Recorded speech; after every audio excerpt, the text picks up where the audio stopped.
قل أوحي إلي أنه استمع نفر من الجن فقالوا إنا سمعنا قرآنا عجبا يهدي إلى الرشد فآمنا به ولن نشرك بربنا أحدا. Kita lanjutkan pembahasan kitab Bahjatul Qulubil Abrar Al-Hadithul Ashrun. Hadis yang ke-20. Syartun sihhatis salah atau syartu sihhatis salah, syarat sahnya salat. Insyaallah syarat sahnya salat. Jadi kalau seseorang dia al-musalli, al-musallun, orang-orang yang salat, sehingga dia ketika tidak memenuhi syarat sah salat, maka berarti salatnya ya tidak diterima, harus mengulang. Maka oleh sebab itu harus dipahami, ada namanya ruknus salat, ada syartus salat, syartun sihhatis salat, ada pula sunnatus salat, ya, ada pula al-amru mubah fi shalah, hal yang dibolehkan dalam salat, maka itu ada pembahasan itu. Kita langsung masuk hadis syarat sahnya salat. An Abi Hurairah radhiyallahu anhu qol, dari sahabat Abu Hurairah semoga Allah meridainya, ia berkata, qala Rasulullah sallallahu alaihi wasallam, telah bersabda Rasul sallallahu alaihi wasallam, la yaqbalullahu salata ahadikum idza ahdatha hatta yatawaddaa, muttafaqun alaih. Ulangi lagi, la yaqbalullahu salata ahadikum idza ahdatha hatta yatawaddaa, muttafaqun alaih. Allah tabaraka wa ta'ala tidak akan menerima salat salah seorang di antara kalian. Jadi Allah tidak akan menerima sholat kita idza ahdatha, apabila dia berhadath, apabila dia berhadath. Ada yang kita ketahui hadath adalah sesuatu yang sebab keluar dari dua jalan, sehingga seseorang itu disebut dengan orang yang berhadath, ya, muhaddits, ya. Kenapa? Karena ketika itu dia mengeluarkan sesuatu di dua jalan. Dan hadats ada dua, ada hadats besar, ada hadats kecil. Ada benar hadis ini menyebutkan tentang hadis kecil. Idza ahdatsa hatta yatawaddaa, sampai dia berwudu. Sehingga ketika orang itu berhadas, maka agar sholat dia diterima di sisi Allah, ketika dia berhadas kecil, maka dia harus toharoh, harus bersuci. Sehingga salah satu cara untuk mensucikan hadas agar dia menjadi orang yang suci, sebagaimana ayat Al-Quran, innallaha yuhibbut tawwabina wa yuhibbul mutatahhirin, sesungguhnya Allah cinta kepada orang-orang yang bertaubat dan orang yang bersuci, membersihkan diri. Maksudnya termasuk orang yang bersuci, ya. Maka kalau orang berhadas agar salatnya diterima, maka dia harus berwudu. Apa itu hadas kecil? Sebagaimana buang air kecil. Maka ketika orang sehabis buang air kecil, maka dia berhadas. Nama orang yang lagi berhadas. Ketika orang buang angin, dirat namanya, ya, buang angin itu bahasa yang lebih pas. Kalau biasa, yang biasa ya buang angin lah, kentut gitu ya. Terus kemudian buang air besar, al-ghaid, itu juga hadas kecil. Orang yang keluar air wadi, orang yang mengeluarkan air madhi. Nah, kalau air wadi itu biasanya air yang keluar dari kemaluan laki-laki karena sebab dia mungkin pekerja berat, sehingga ketika dia buang air kecil keluar, walaupun memang dia putih tapi tidak terlalu kental, agak encer, ini namanya wadi. Kalau madhi itu najis, wadi juga najis, ya. Nah, sehingga kalau madhi karena biasanya awal syahwat itu namanya madhi, ya, maka najis kalau madhi. Maka ini hadas kecil, sehingga kalau keluar air madhi, air wadi, berarti celana pakaiannya harus diganti. Ingat ini, perlu paham ini, baru ngerti nanti. Salah satu syarat sah sholat kan harus suci juga pakaiannya. Kalau enggak gimana? Tayyib, ya, wadi, madhi. Tapi kalau keluar air wadi atau madhi dan pakaiannya itu najis, maka caranya hanya dengan berwudu. Berbeda ketika orang itu keluar air mani. Air mani suci. Ingat, air mani suci. Tapi orang yang mengeluarkan air mani, maka dia berhadas besar. Tidak bisa dengan wudu, tapi dengan mandi. Atau orang yang lagi jinabah, atau wanita yang lagi ba'dal haid, habis haid, atau wanita yang ketika dia ba'dal wiladah, wanita yang nifas. Itu harus namanya hadas besar, harus mandi besar, ada kaifiahnya. Dan itu semua harus suci. Di sini hadis menyebutkan tentang hadas kecil. Adapun yang keluar tadi saya bilang air madhi wadi najis. Yang keluar dari salah satu dua jalan namanya najis. Air kencing manusia najis. Nah, beda, ya. Nah, berarti ketika orang berhadas mau sholat nggak diterima karena tidak memenuhi syarat sahnya. Tapi kalau orang itu ketika kena najis, batal tidak wudunya? Tidak, tapi dia harus sucikan terlebih dulu di situ yang dia kelihatan. Orang mau sholat misalkan mau ke masjid kena kotoran manusia, kena kotoran hewan yang memang najis, yang haram dimakan, maka harus disucikan. Kenapa? Dia terkena najis. Baik, kita lanjut. Hadis ini bimantuqih. Apa yang diucapkan hadis ini? Sesungguhnya barang siapa yang tidak berwudu dan apabila dia telah berhadas, maka solatnya tidak diterima, ghairu maqbulah. Allah yang tidak menerima karena tidak memenuhi syarat. Ai ghairu sahihah, solatnya tidak sah. Wala mujzi'ah, tidak cukup, tidak mencukupi, dan tidak diberi pahala oleh Allah. Ini maksud hadis itu.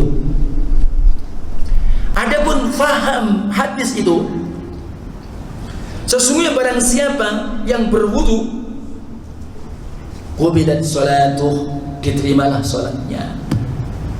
Maka oleh sebab itu wudu menjadi syarat sah salat dan wajib hukumnya. Ya? La yatimul wajibu illa bihi fahuwa wajib. Sesuatu perintah yang wajib tidak akan sempurna kecuali dengan itu, maka berarti sesuatu itu adalah wajib. Wudu adalah wajib. Ya, ai ma'a baqiyati ma yajibu, ya, wa yushtaratu lis-shalah. Persamaan itu dengan apa yang tersisa dari hal yang wajib dan disyaratkan untuk salat. Jadi arti masih banyak yang lain syarat sah salat itu. Lianna syari'a yu'alliq katsiran min al-ahkam ala umurin muayyanah la takfi wahdaha litarattibul hukm. Karena sesungguhnya syariat maka tentunya terkait dengan banyak dari hukum-hukum atas perkara-perkara yang telah ditentukan, maka tentunya tidak akan cukup hanya itu saja. Kenapa? Karena agar itu berurutan atau agar tertib hukum-hukumnya. Hatta yandhamma ilaiha baqiyatu syurut, sampailah terkumpul kepadanya sisa-sisa atau yang lainnya daripada syarat-syarat tadi. Sampai pula agar tantafi hatta tantafi al-mawani, sampai kemudian hilanglah daripada hal-hal yang sebagai penghalang. Maka asal syariat ini disepakati di antara para ulama. Jadi syarat sahnya sholat sebagai kalau orang hadas dan berwudu, maka ini menjadi kesepakatan. Karena ibadah tentunya tersusun atas perkara-perkara yang banyak seperti sholat misal, maka tentunya tidak disyaratkan bahwa berkumpul hukumnya dibicarakan dalam syariat di tempat yang satu. Masalah sholat bukan hanya pada pembahasan yang satu hal, bahkan terkumpul semua apa yang datang di dalamnya dari hukum-hukum. Maka ketika diambil semua hukum-hukum tadi dari nas-nas yang tentunya mutaaddidah, yang macam-macam, nah maka ini diantara sebab untuk meletakkan para ahli fikih, yaitu ilmu fikih dan hukum-hukum, sehingga berurutan dan juga demikian wa tabwibuha, artinya apa? Diberikan bab-bab, sehingga wa dhammal ajnas, terkumpul pula jenis-jenis dan macam-macam sebagian satu dengan sebagian. Untuk apa? Litaqribi ala ghairihim, untuk mendekatkan kepada selain mereka atau selainnya.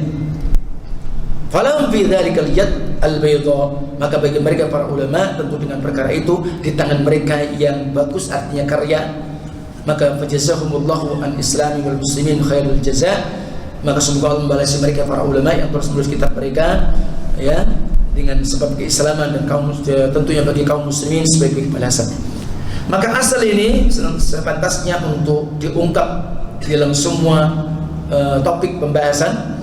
Dan ini adalah hukum-hukum yang tidak sempurna kecuali dengan mengumpulkan syarat-syarat dan hal yang wajib agar tertiadakan daripada hal-hal yang menghalanginya. Dan hadis yang kita baca tadi, Allah tidak akan menerima salat seorang kalian apabila dia hadas sampai dia berwudu atau bersuci.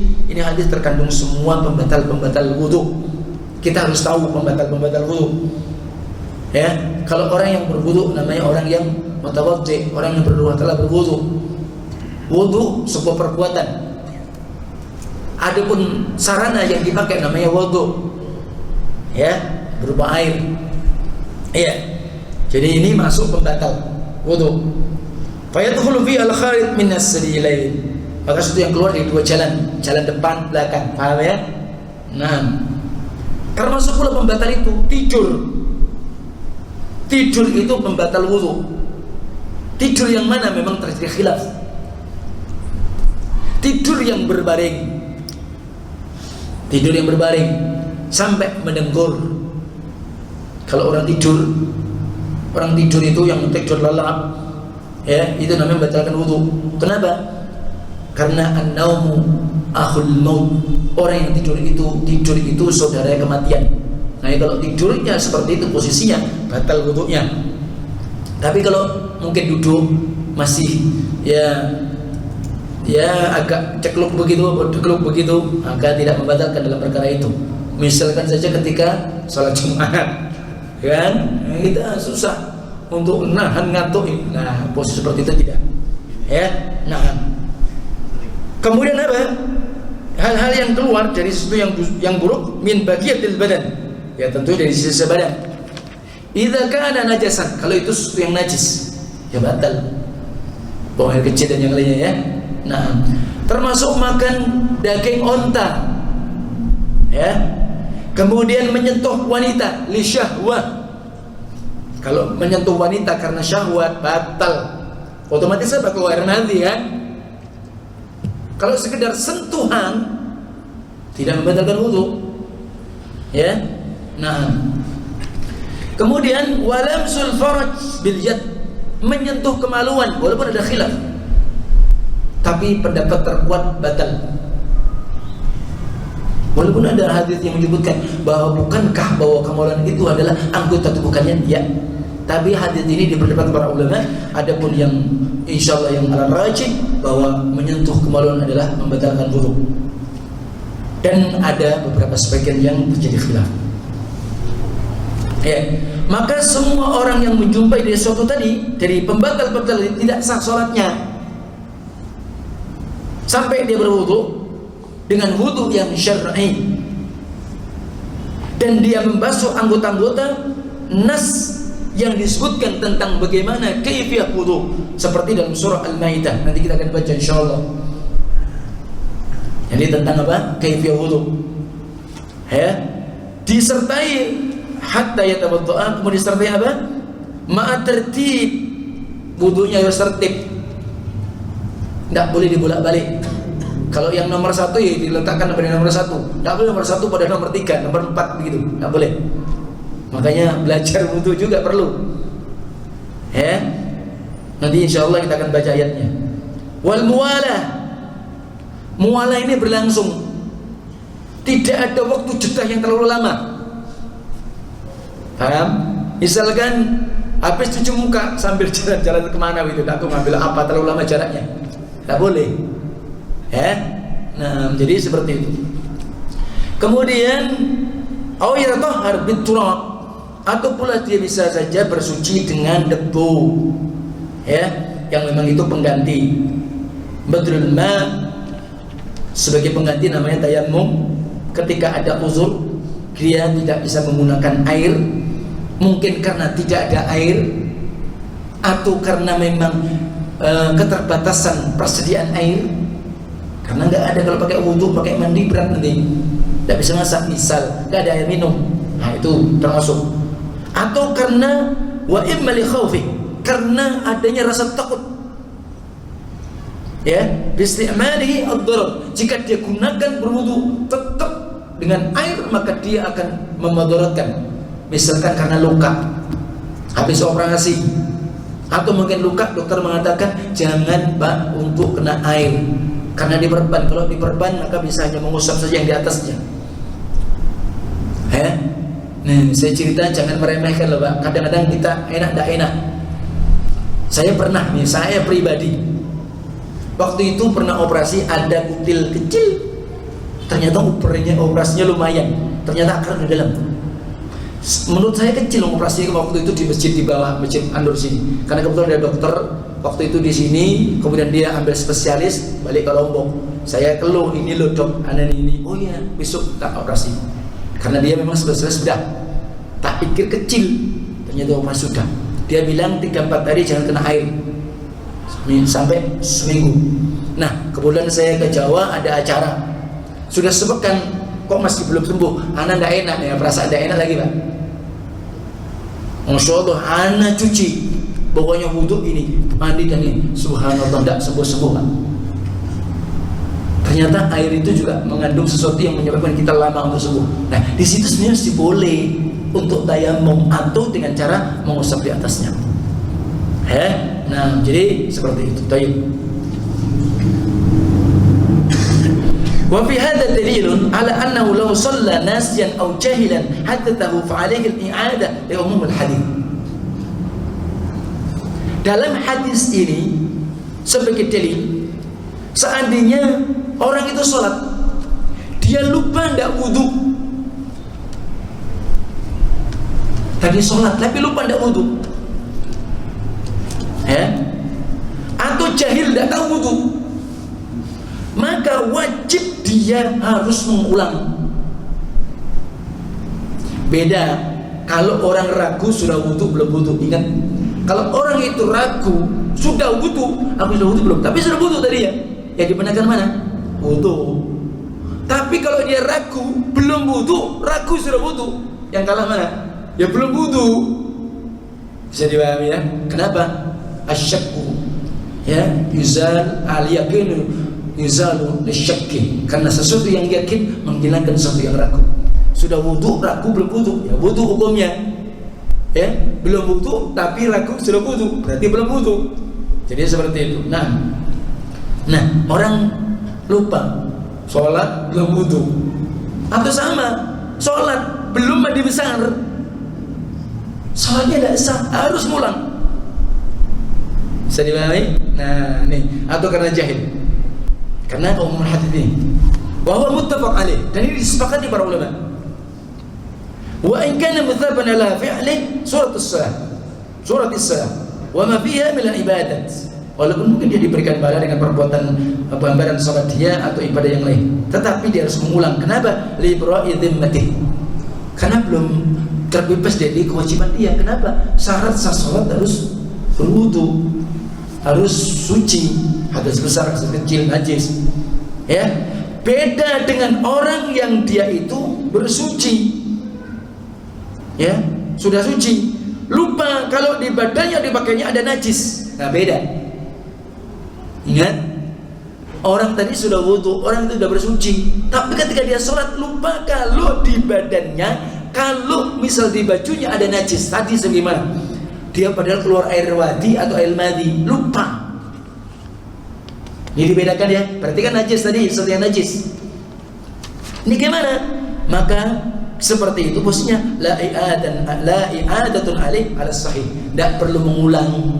Kalau karena sebab lupa ada najis pada badannya, ada najis pada pakaiannya, lupanya itu. Tapi kalau lupa wudu belum berhadat, maka harus mengulang, harus pun bersuci. Tapi ketika dia lupa ada najis enggak? Seperti Rasulullah pernah ketika sholat dilempari kotoran unta, tidak mengulang. Nah, jadi seperti itu. Kenapa? Li'anna at-tahara min babi fi'lil umur allati la tabra' adh-dhimmata illa bi fi'lih. Karena bersuci bab untuk melakukan perbuatan yang fi'lil umur, perbuatan yang diperintah yang tidak akan terbebaskan dari kewajiban kecuali dengan melakukannya. Adapun menjauhi najis maka min babi ijtihadul mahdzur, menjauhi hal yang dilarang, dan tentunya idza fu'ila wal insan ma'dzur, apabila dikerjakan dan manusia itu diberi uzur, fala i'adatun alaihi, tidak wajib mengulang atas dia. Baik. Tentang masalah wudu disebutkan dalam surat Al-Maidah. Tafsirnya seperti itu. A'udzu billahi minasyaitonir rajim. Ya ayyuhalladzina amanu idza qumtum ilas salati faghsilu wujuhakum wa aydiyakum ilal marafiq wamsahu bi ru'usikum wa arjulakum ilal ka'bayn wa in kuntum junuban fattahharu wa in kuntum marda aw ala safarin aw jaa'a ahadun minkum min al-gha'it aw lamastum an-nisaa falam tajidu ma'an fatayammamu sa'idan tayyiban famsahu biwujuhikum wa aydikum minhu ma yuridu Allahu liyaj'ala 'alaykum min haraj walakin yuridu liyutahhirakum wa liyutimma ni'matahu 'alaykum la'allakum tashkurun. Wahai orang yang beriman, Al-Maidah ayat 6. Apabila kuntum ila shalah, ini ayat yang agung dan mulia, tentunya terkandung hukum-hukum yang banyak, menyebutkan terus apa yang Allah mudahkan.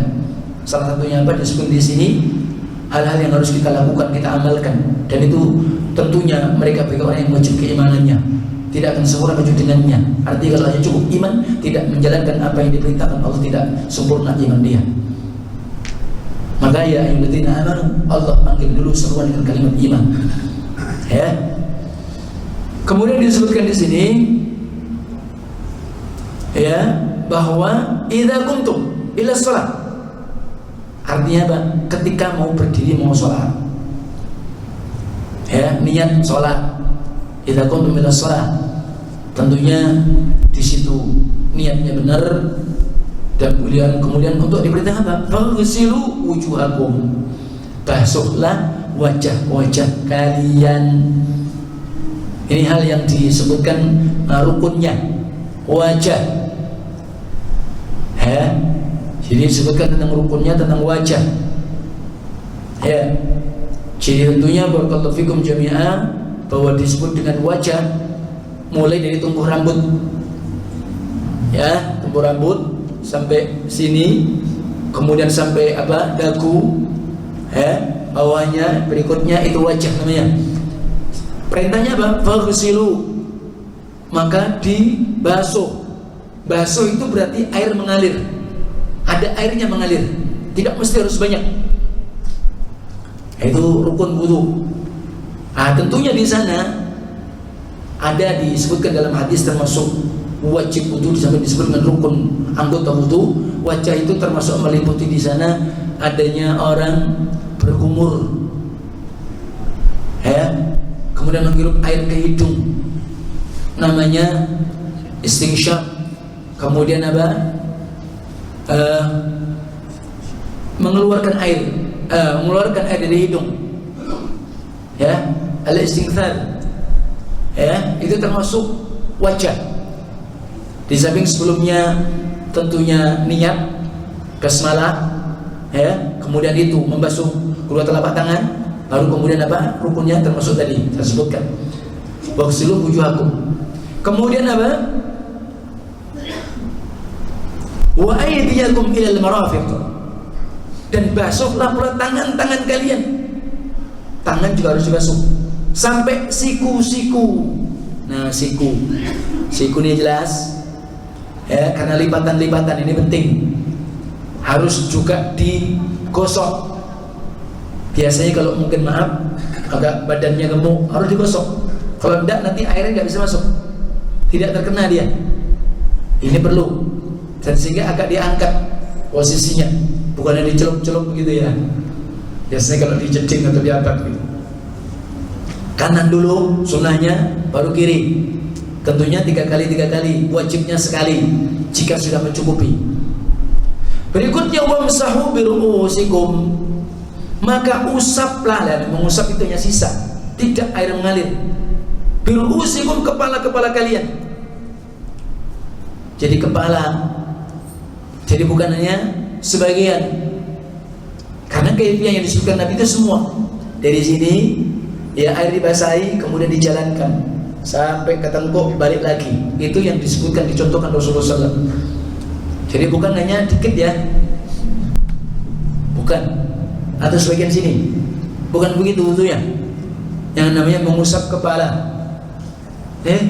jadi itu, dan itu disebutkan dalam hadis.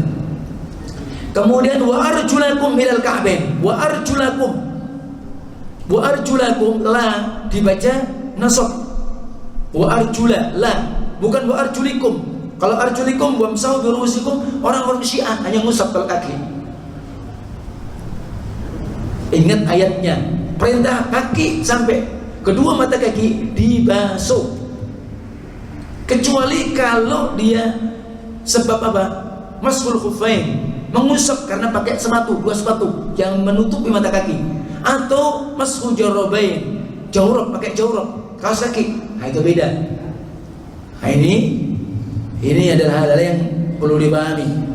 Nah, ini anggota wudu, ya. Nah, kecuali kalau kalian junub, maka bersuci pula untuk mandi besar, ya.